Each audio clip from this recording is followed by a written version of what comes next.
big dog. 11 minutes after the top of the hour. Jeff Johnson. What's up, big dog? Man, what up, Rock? What up, Rick? What up, everybody? What up, Mike? What up? Man, good to be with you. Listen, this is the first time I'm on in February, and most of you know that February is Black History Month. And if there was ever a time we needed Black History Month, it is now, even though we've always needed it.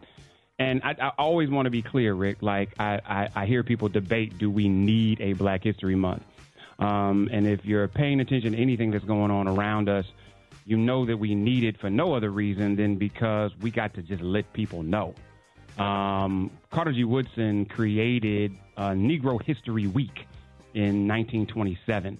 And the reason this brilliant intellectual did this was not because he thought that we just needed 1 month to study our history. He thought that was the month that would be important, that we let everybody that did not know the contributions of black people, particularly in America, all that we had contributed to the world.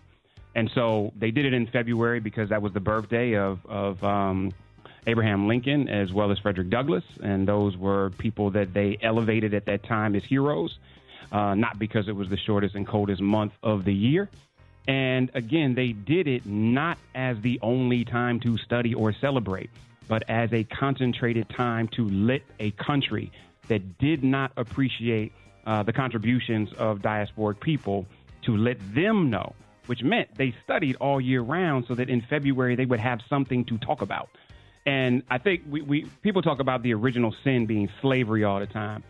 Kay, I really believe that the original sin was those that attempted to make the world believe that black people did not contribute to the foundation of civilization.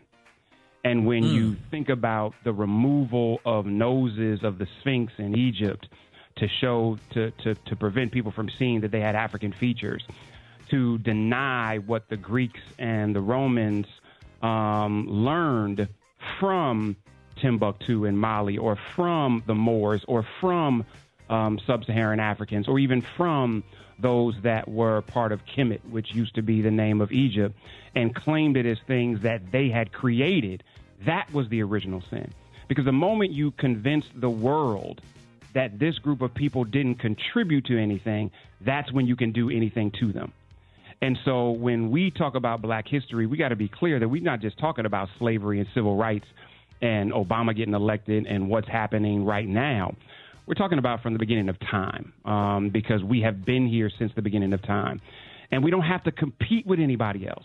We don't have to compare our history to anybody else's history to just be so deeply, profoundly inspired and encouraged and sometimes even horrified about our history. Because real history has all of those things. And so my hope over this 28 days is that we will be broad and not narrow. Go all the places you want to go. History for us should sometimes it means you got to start with your own family. We will talk about black history and try to talk about everything else we can before we talk about the people that are part of our own bloodline, Big Mama and them, and the people that raised them, and the people that prepared them to be as strong as they were.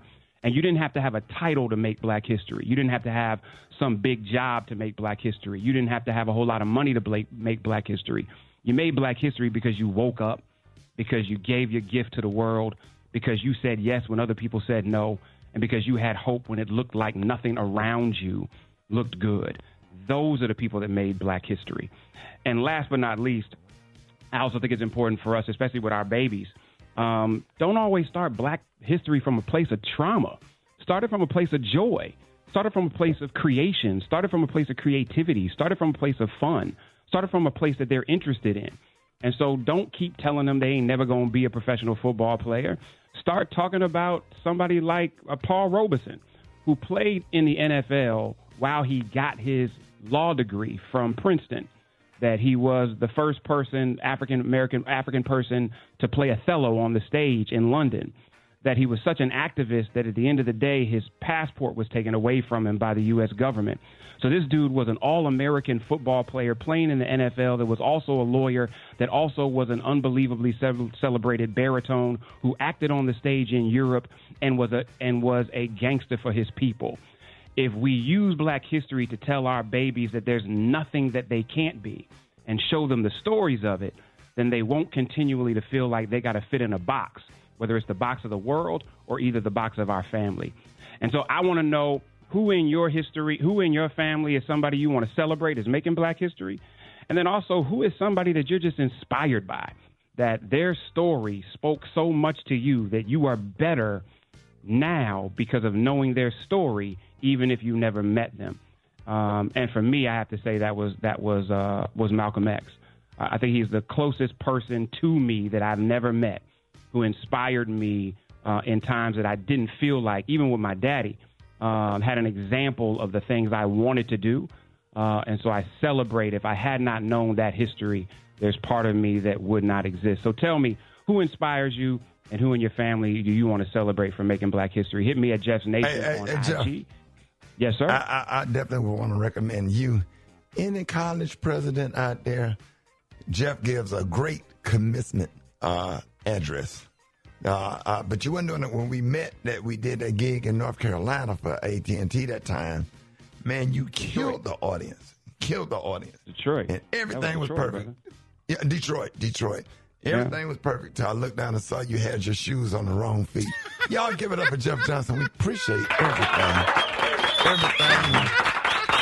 that you do. Yeah, I didn't know you was slew-footed. Like he was bow-legged. Like, no, shoes on the wrong feet. But he corrected it after that. He did. Well, Rickey was limping backwards. Rickey was limping backwards at those times, so I had to do something to make him feel like family. That was just my service to you, Rick. I'm glad you fixed that affliction, brother. Have a nice day, Jeff. More Rickey Smiley. I'm glad you beat it. Yes, sir. More Rickey Smiley morning show coming.